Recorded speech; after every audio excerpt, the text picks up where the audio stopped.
presidente Jair Bolsonaro e o ex-presidente Lula protagonizaram trocas de críticas e acusações no debate entre candidatos à presidência na TV Globo nesta quinta-feira. Além da dupla, outros 5 candidatos participaram do programa. Ciro Gomes, do PDT, Luiz Felipe Dávila, do Novo, Simone Tebet, do MDB, Soraya Tronic, do União Brasil e Padre Kelmon, do PTB. O primeiro confronto da noite foi entre Ciro e Lula. Na réplica, Ciro aproveitou para destacar pontos negativos dos governos petistas na área da economia. O senhor pega os 14 anos, separa um pedacinho e esquece o resultado final, são números oficiais. O senhor concentrou na mão, o PT concentrou na mão de 85% das transações financeiras na mão de 5 bancos e impôs a maior taxa de juros do planeta Terra, o que destruiu a economia popular, 6 milhões de empresas estão no Serasa e arrebentou o crédito das famílias. Em resposta ao Padre Kelmon, Bolsonaro aproveitou para alfinetar a TV Globo. Esse governo do PT, que nos deixou há pouco tempo, não parece que desconhece a dor de uma família que tem um filho no mundo das drogas. Esse governo do PT, ou melhor, desgoverno de há pouco tempo, por exemplo, Lula defendia que se roubassem celular para tomar uma cervejinha.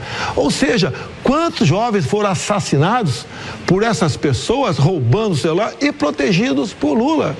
Quando ele também, cada vez mais, fala em desarmar a população de bem e atacar as polícias por todo o Brasil, nós sabemos que isso estimula a violência em nosso país. Ou seja, nós não podemos voltar a esse estado de coisa que aconteceu há pouco tempo aqui no Brasil, onde a roubalheira imperava. E eu acabei com a mamata, em especial da grande mídia. A Rede Globo foi uma que eu acabei com a mamata com eles e bem como botei um fim nos abusos da lei. Esgotado, candidato.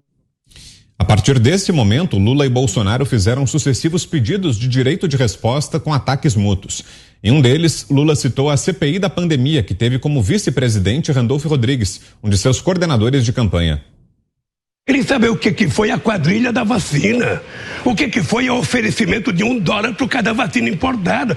Isso não foi eu que disse não, isso é a CPI que está dizendo. Se quer pedir direito de resposta, peça para a CPI, não peça aqui no debate não. Você, quando vier no microfone, você se comporta com o presidente, respeite quem está assistindo, não minta. Não minta, quem fez um presidente da República mentir com semente toda hora. Bolsonaro rebateu. Mentiroso, ex-presidiário, traidor da pátria. Que rachadinha teus filhos roubando milhões de empresas após a tua chegada ao poder. Que CPI é essa da farsa que você vem defender aqui? O que achou a meu respeito? Nada. Que dinheiro de propina? Não teve propina. Propina teve com o senhor Carlos Gabas, do consórcio do Nordeste, dos governadores amigo teu, que foi descoberto o desvio de 50 milhões de reais e nada foi apurado. O seu governo, através de Carlos Gabas, consórcio Nordeste, fez muitos nordestinos morrerem por falta de ar, porque foi desviado dinheiro da compra de respiradores. Nada tem contra o meu governo, nada. Deixe de mentir, tome vergonha na cara, Lula. Quando se fala em devolver 6 bilhões que os delatores devolveram, foi de roubalheira do seu governo. Só a Petrobras, o endividamento foi 900 bilhões de reais no seu governo. Isso daria para fazer 60 vezes a transposição do São Francisco. Tu foi condenado em 3 instâncias por unanimidade. E o processo deixou de existir. Você tinha um amiguinho no Supremo Tribunal Federal que disse que você tem que ser julgado em Brasília e não em Curitiba. Em embate entre Ciro e Felipe Dávila, o tema foi a roubalheira do PT. Nós divergimos em algumas questões econômicas, né? Eu acredito no livre mercado, você acredita na intervenção do Estado. Eu acredito que é fundamental o Brasil ter a responsabilidade fiscal, você acredita no fim do teto do gasto. Eu acredito nas privatizações e você acredita nas estatais. Mas tem uma coisa que nós sabemos e concordamos. O PT e o Lula foram o autor do maior escândalo de corrupção da história do Brasil. Tempo, candidato. Certamente, professor. E eu aproveito para... O presidente Lula reclama das mentiras do Bolsonaro, mas ele faz uma coisa assim, mais hábil do que o Bolsonaro. e nisso ele é campeão, ninguém pode tirar esse valor dele. Então ele pega um pedaço do governo em que ele teve uma onda de bonança no estrangeiro e produz esses números e tal. Mas os números que eu trouxe aqui são todos oficiais. Foi um desastre completo. Ao ser questionada por Bolsonaro sobre declarações de sua vice, Mara Gabrilli, da participação de Lula no caso Celso Daniel, Simone Tebet fugiu do tema. A sua vice, há algum tempo, vem falando e ontem falou novamente que Lula foi o mentor intelectual do assassinato de Celso Daniel. E o senhor Renan Tito recebeu alguns milhões do ex-presidente para se calar. Qual é a posição da senhora sobre esse episódio? Candidato Bolsonaro, primeiro que eu confio integralmente na minha vice. A minha vice é de Santo André, o pai dela, já falecido, foi vítima de extorsão da máfia dos transportes na época do governo do PT. Agora, eu lamento esta questão ser trazida num debate neste momento tão importante da história do Brasil e ser dirigida a mim. Em sua vez de perguntar, Soraya Tronic confundiu o nome do adversário, Padre Kelmon. Agora é a vez da candidata Soraya Tronic fazer a pergunta. Candidata, a senhora, por favor, ao retornar ao púlpito, diga a quem a senhora vai fazer a pergunta em 30 segundos. Padre Kelson. Kelvin. Isso. Padre, candidato padre.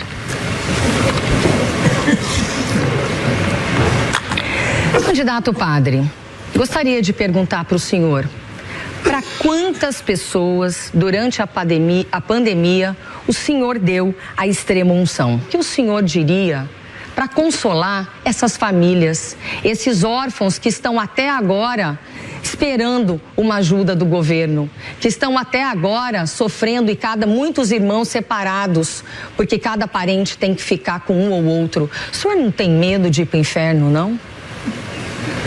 Olha, vocês falam tanto de Covid.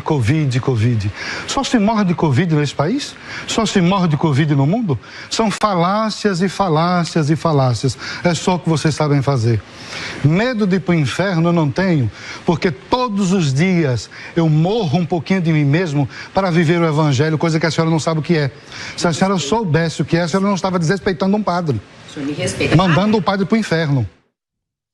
Bom, então alguns dos trechos do debate que aconteceu ontem, daqui a pouquinho a gente mostra outros momentos também, foram só os trechos relativos ao primeiro bloco do debate de ontem, daqui a pouquinho a gente mostra um pouco mais, mas vamos já abrir o giro aqui para trazer para você a análise de José Maria Trindade, direto de Brasília. Como é que foi a repercussão por aí, Zé? O que achou do debate? Salve, boa noite. Todos ali, expostos para o eleitor entender a mentalidade de cada um, né?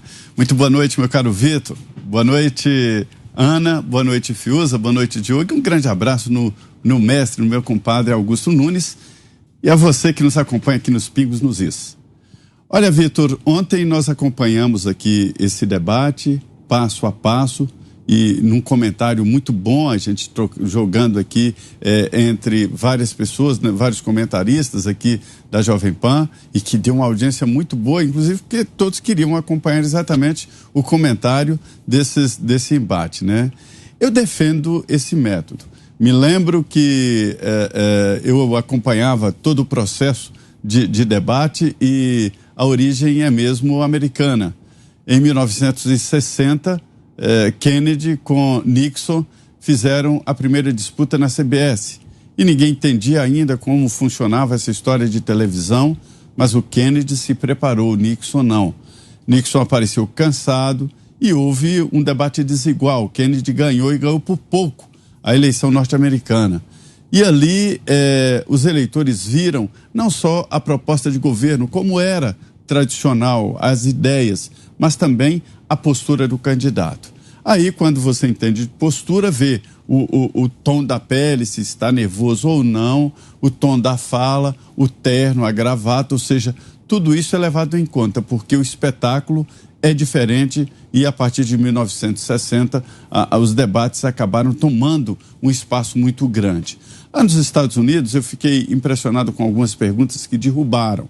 por exemplo, a famosa pergunta: você compraria um carro usado desse cidadão? Ou seja, comprar um carro é uma coisa meio simbológica demais. Você tem que olhar o dono do carro para ver se o carro foi bem cuidado. E aqui no Brasil, algumas perguntas que desmontaram. Perguntaram para Maluf, por exemplo, quanto era 1 quilo de carne e ele não sabia. E assim por diante. Perguntas quanto custa um pãozinho e o candidato não sabia. A passagem de ônibus também não. Então, esse tipo de debate não visa observar o plano de governo. Isso aí vamos dizer, burocrático, apresentado no Tribunal Superior Eleitoral, que o eleitor deve, naturalmente, tomar conhecimento. Mas, no mais, o eleitor procura, nesse debate, exatamente a postura de cada candidato. E aí a gente vê claramente quem é que está indignado, a chamada indignação dos justos, quando é atacado, quando a verdade aparece. A gente viu o presidente Jair Bolsonaro falando diretamente no olho, e quem está com a verdade, fala. E pronto, né? E viu um Lula acuado. E já era esperado, ele foi treinado exaustivamente sobre essas perguntas. Mas não contavam com a possibilidade, não da pergunta, mas de uma acusação séria, de frente a frente com o padre. E aí ele agrediu o padre. É uma fala ali para os católicos que não engolem esse nome no candidato à presidência da República. Ele não é padre da Igreja Católica, da Igreja Ortodoxa, que nem é a Igreja do Brasil. Mas todos têm a liberdade, a Constituição garante, de expressar a sua religiosidade. Eu não vou aqui discutir, ele não é padre. Se ele se coloca como um padre, como um pastor, como um seguidor de Deus, pouco importa. Mas o certo é que ele tem que ser respeitado, porque está ali em nome de um dos maiores partidos do país, o PTB, que tem uma história aqui no país, né? Então, o resumo desse debate é exatamente esse. Atraiu muita atenção, mas ficou muito tarde e as pessoas acabaram não indo até o fim. A expectativa era de aparecer algo muito diferente e muito duro contra o ex-presidente Lula. Não foi assim. Ele já aguardava, ele já sabe, né? Ele sabe o que fez no verão passado, mas ele não esperava que aquela acusação frente a frente viesse exatamente de um padre. Isso acabou tirando o ex-presidente Lula da estratégia do paz e amor. Mas, assim, todos os candidatos se apresentaram, falaram um pouco do programa que a gente já mais ou menos conhece, né? Mas ali o tom, o jeito de falar é de cada um. Acho que não houve uma grande virada, acho que o debate não promoveu nada de extraordinário, mas foi um momento importante e eu defendo muito esse modelo e acho que isso deve continuar, e é quando o eleitor tem acesso ao candidato in natura, sem um assessor, sem um marqueteiro e assim por diante. E você, Diogo Schelp, suas impressões sobre esse debate de ontem, Schelp? Boa noite. Boa noite, Vitor. Boa noite, Zé Maria. Boa noite, Guilherme Fiuza, Ana Paula. Boa noite a todos que nos acompanham. Olha, para quem esperava nesse debate ver propostas dos candidatos, né, o confronto de ideias, obviamente saiu frustrado. O debate foi ofuscado em grande parte por discussões, embates entre candidatos nanicos, como, por exemplo, as trocas de farpas aí entre o padre Kelmon e a Soraya Tronic, que virou já meme, né? Essa troca de nomes aí, virou Kelvin, Kelson, Kelmo, enfim. Essa troca de farpas entre os dois, que durou vários momentos, também entre o Kelmon e outros candidatos, e esses embates acabaram ofuscando bastante, né, essa troca de acusações, essa questão da religião, tudo acabaram ofuscando bastante, boa parte do debate, uma parte em que seria importante essa discussão de ideias. Em relação aos embates entre o presidente Jair Bolsonaro e o Lula, né, em que sempre de forma enviesada, por meio de terceiros, né, não aquele confronto direto entre os dois, eu vejo que não há um vencedor claro nesse embate. Obviamente que o Lula já estava preparado para ser atacado por todos os lados, e ele foi criticado, muitas vezes atacado e acusado por praticamente todos os candidatos, mas dessa vez ele não ficou apático como das outras. Aí que não precisa nem entrar no mérito sobre se ele tinha razão ou se ele está ocultando coisas, e obviamente está, quando trata, por exemplo, das questões de corrupção. Mas o fato de que naquele primeiro debate do qual ele participou, ele ficou apático, isso foi muito ruim, né? Isso foi criticado, inclusive, dentro da campanha dele. Dessa vez ele teve uma postura mais impetuosa, o que acabou, de certa forma, até levando ele a passar do ponto nesse embate que ele teve com o padre Kelmo. Ele, de fato, ali, ele perdeu as estribeiras, porque o padre ficava interrompendo ele no momento em que ele deveria falar, e isso teve o efeito de tirar o Lula das estribeiras, e não foi bom para ele, obviamente. Em relação ao presidente Jair Bolsonaro, também não vejo como ele possa ter obtido aí grandes vantagens, grandes ganhos nesse debate. Ou seja, vejo ele como reafirmando ali algumas posições e reafirmando, talvez assegurando o voto daqueles que já pretendiam votar nele. Quando ele faz a acusação em relação à morte de Celso Daniel, a gente comentou desse assunto aqui ontem, por causa das falas da vice de Tebet, Mara Gabrilli. Ele fez isso via Simone Tebet, e a Simone Tebet deu uma resposta muito boa. Ela disse que confiava na vice dela, e de fato ela não pode endossar as afirmações que Mara Gabrilli faz a respeito da morte de Celso Daniel, porque ela não tem esse conhecimento sobre esses assuntos.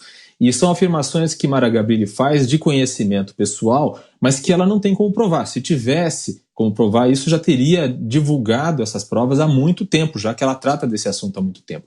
Então, Simone Tebet estava correta quando disse para o presidente Bolsonaro que ele deveria ter a coragem de fazer essa pergunta, de falar sobre isso diretamente a Lula. E ele teve a oportunidade de fazer isso, inclusive depois, porque havia essa dinâmica do debate em que os candidatos escolhiam a pessoa para quem eles iam fazer a pergunta. E o presidente Bolsonaro teve a oportunidade de escolher Lula em outras ocasiões e não o fez. E poderia ter feito essa pergunta diretamente para ele. Então, nesse ponto, a Simone Tebet estava correta, né? A pessoa certa para ele perguntar sobre isso era o próprio Lula. É muito interessante ver o seguinte, eu estava consultando aqui o livro do Fernando Henrique Cardoso, né, o livro que é o Diários da Presidência, o último período, ali, o último volume, que ele trata em algumas páginas ali justamente sobre essa questão da morte do Celso Daniel, que foi em 2002. E o Lula disse no debate ontem que tinha falado com o Fernando Henrique e pediu para o Fernando Henrique, inclusive, ajuda para a investigação junto à Polícia Federal. E, de fato, no livro, no Diário da Presidência, o Fernando Henrique conta que quem ligou para ele para contar que Celso Daniel tinha sido assassinado foi o próprio Lula. E também conta todas as conversas, reuniões que ocorreram com o governador de São Paulo, com o Lula e com outras pessoas, outras figuras aí, justamente discutindo a questão da morte do Celso Daniel e dizendo que o PT, a certa altura, estava defendendo que havia sido uma morte, um assassinato de motivação política, e o Fernando Henrique, naquele momento, tinha a convicção de que, por tudo que tinha sido investigado, na verdade tinha sido um crime comum. Você, Ana Paula Henkel, que achou desse último debate do primeiro turno? Ana, boa noite para você, aliás, boa tarde. Boa noite, Vitor, boa noite aos colegas de bancada, muito boa noite à nossa audiência maravilhosa, muito bom estar aqui fechando mais uma semana com todos vocês. Vitor, claro que hoje o assunto foi o debate, né, nas redes sociais, rodinhas de conversa, né, aplicativos de mensagem, muitos memes aí do padre Kelmo, que acho que foi o personagem da noite. Muito se falou também sobre o presidente Bolsonaro, sobre o ex-presidente e ex-presidiário Lula. Mas, sinceramente, Vitor, uma coisa me chamou muito a atenção e eu confesso que aí shame on me, que vergonha de eu não ter prestado atenção anteriormente, em outras ocasiões. Quem são as senadoras Simone Tebet e a Soraya Tronic, em relação a Simone Tebet. Até nós vimos a atuação dela, uma atuação até bizarra, né, para não dizer o mínimo, na CPI da Covid, mas a Soraya Tronic, eu fiquei absolutamente chocada com a falta de preparação, não apenas de uma candidata à presidência, mas como senadora. Como senadora, não sabe falar, não sabe colocar as ideias, sempre levantando a mão ali, atribulada, como se estivesse numa sala de aula da 5ª série, e falando absurdos, né, de 130 milhões de órfãos, a população do Brasil é 215 milhões, se eu não me engano, no último censo, e 130 milhões de órfãos, das 700 mil mortes por Covid. Depois o tema era saúde pública. O apresentador William Bonner disse que todos eles precisavam respeitar o tema ali sorteado, numa urna também ali bem suspeita, parecia que eram as urnas do Butão e Bangladesh, mas tudo bem. Sortearam o tema segurança pública, e aí a senadora Soraya, começou a perguntar ao presidente Bolsonaro sobre vacina, se ele tinha tomado vacina, quantas doses ele tomou a vacina, quando ele tomou vacina. Então, Vitor, eu tô contando essa história e me chamou muito a atenção a atuação da Simone Tebet e da Soraya, porque não adianta trocarmos o executivo, trocarmos o presidente ou mantermos um presidente compromissado com reformas, com uma agenda de progresso para o Brasil, se o nosso Senado, se o nosso Congresso tem esse tipo de personagem tosco, me perdoa. Aí eu entro na seara, mas é mulher, não é mulher, o homem me interrompeu.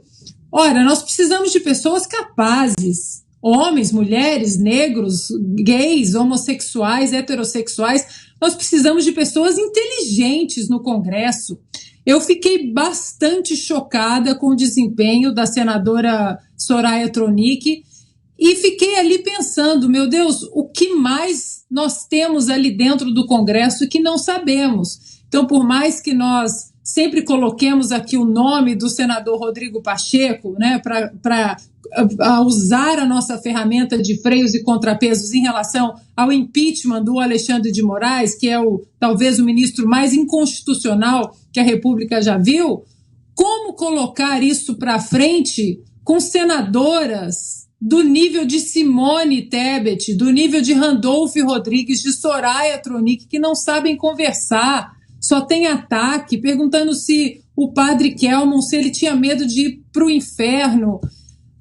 Ou seja, Vitor, triste, muito triste o desenho. Foi um debate entre presidenciáveis, mas para mim ficou muito marcado o desenho tosco do nosso Congresso. Não são todos, mas acho que a grande maioria ela demonstra a total falta de percepção do que está acontecendo no Brasil, do que o brasileiro quer, e infelizmente esse lado tosco do nosso Congresso foi muito bem representado pela senadora Simone Tebet e a Soraya Tronic.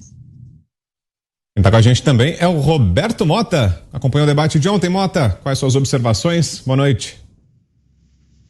Boa noite, Brown. Boa noite, Ana Paula, Fiuza, Zé Maria. Boa noite toda a nossa audiência. Acompanhei sim, Brown. Fui dormir muito tarde. Tomei muitas notas. A gente pode falar aqui a noite inteira sobre esse debate. Olha, eu achei o formato do debate melhor do que o último. Achei que ficou mais interessante, principalmente graças ao desempenho de alguns participantes. Não gostei do horário. O horário foi muito ruim. Agora, o desempenho, por exemplo, do mediador do debate, do Bonner, eu achei um desempenho melhor do que, por exemplo, o desempenho dele na sabatina com o presidente. Eu gostei da dinâmica, do posicionamento ali cara a cara, porque deu chance aos candidatos de mostrar as suas personalidades e, para alguns, colocar as garrinhas de fora. Esse debate não foi uma oportunidade para conhecer ideias e projetos até porque os eleitores, nessa altura, já conhecem as ideias dos candidatos e alguns daqueles candidatos não têm nenhum projeto. Aquele debate foi uma chance de conhecer as pessoas, os indivíduos. Não foi informação. Aquele debate foi mais entretenimento. Foi mais ou menos como o caldeirão do Bonner. Era para ser um embate de 6 contra 1, mas acabou sendo 5 contra 2. E isso fez toda a diferença.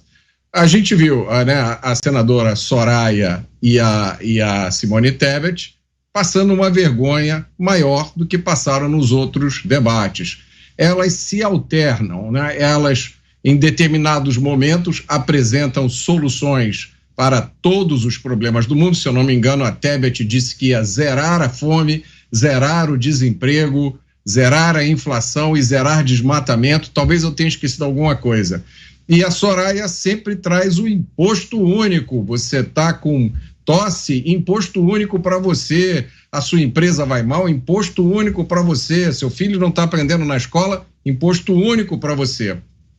E as duas também, em vários momentos, se comportaram de uma forma meio debochada, meio agressiva, muito teatral. A Ana Paula foi direto ao ponto. A Soraya, às vezes, acha que está num palco ou regendo uma orquestra.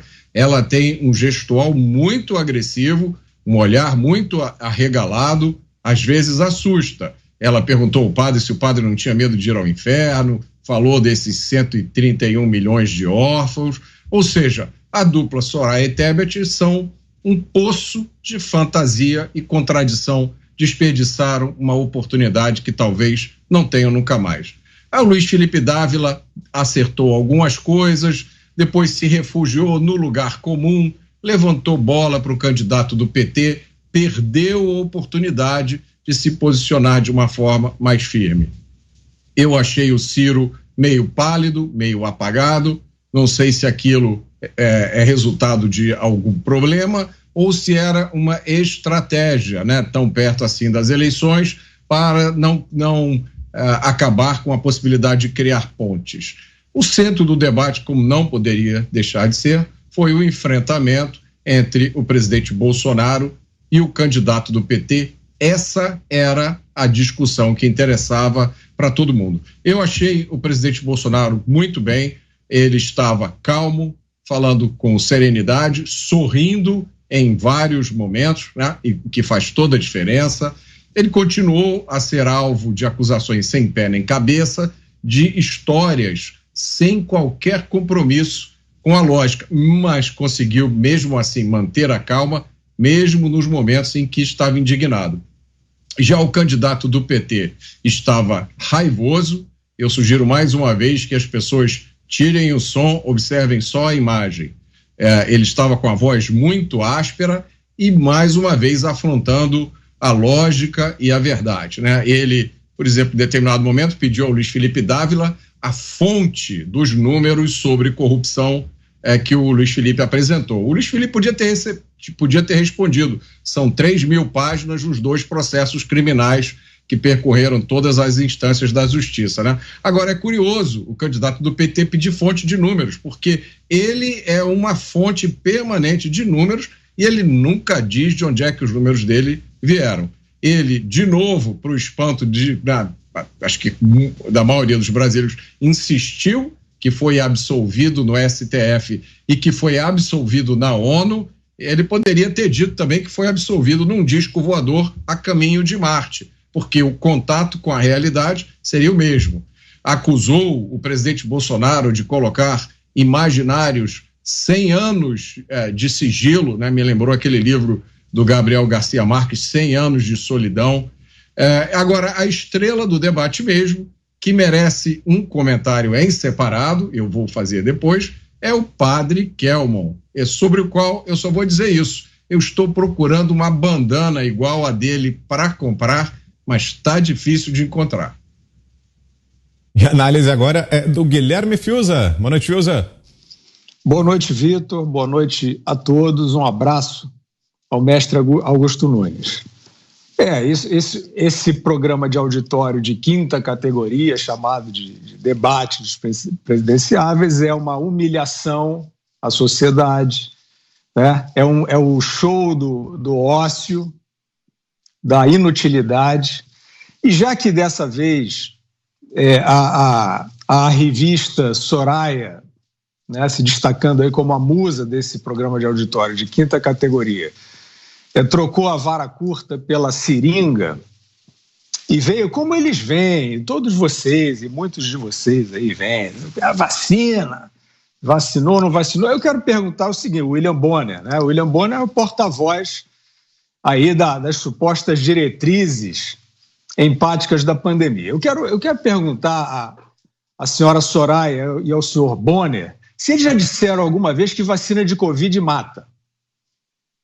Já disseram, já prestaram esse serviço? É uma senadora e é um apresentador, um âncora, sei lá, da principal emissora de TV. Já disseram alguma vez que vacina de Covid mata? Nunca disseram? Então estão devendo, estão desinformando, para usar a terminologia de vocês. Eu não estou mais gostando dessa conversinha fiada, porque tem muita gente sofrendo, muitas famílias sofrendo, muitas. E é claro que a gente está, toda essa artificialidade que nós temos comentado frequentemente, ressuscitar o Lula como saída democrática, esses ministros do Supremo que fazem o que querem, essas plataformas que cortam cabeças dizendo que estão combatendo o ódio, é um show de falsidade. Agora, na parte da pandemia, não vai dar para deixar barato. E quem quiser disputar comigo, pode vir disputar a informação, a verdade, pode vir disputar.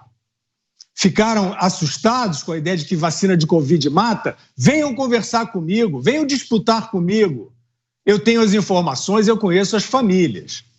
Infelizmente, uma parte dessas famílias, uma pequena parte, conseguiu provar que os seus entes foram mortos pela vacina. Entes jovens e saudáveis. Vejam o tamanho do problema no qual os senhores estão enredados. Rezem para a obscuridade permanecer, senão os senhores vão ter que responder por situações muito graves. Eu quero saber dos senhores, por exemplo, os senhores conhecem a Vanessa Figueiredo? Vamos deixar a Soraya, como é que é o nome da outra? Simone, né, na passarela. Vocês conhecem a Vanessa Figueiredo? Vocês não podem mais conhecer porque ela morreu. Ela tinha 13 anos de idade. Saudável, linda, graciosa, carismática. Tomou a vacina da Pfizer e contraiu um mal que é uma desmielinização cerebral. Ou seja, ela contraiu uma moléstia que tem uma descrição na própria literatura da vacina. Eu não estou inventando nada. Descrição na própria literatura da vacina. Essa menina nunca teve nada. Eu estou dando um exemplo, eu tenho centenas. Vocês querem viver? Eu tenho centenas. E a Anvisa vai ter que responder. Eu estou falando para todos os candidatos, eu não falo para ninguém também. Eu estou falando para a minha consciência, né? Já que está todo mundo fingindo que isso não acontece. E aí vem a Soraya. Já vacinou, bora vacinar. Então tá bom, bora vacinar. O Reino Unido, falando de criança, né?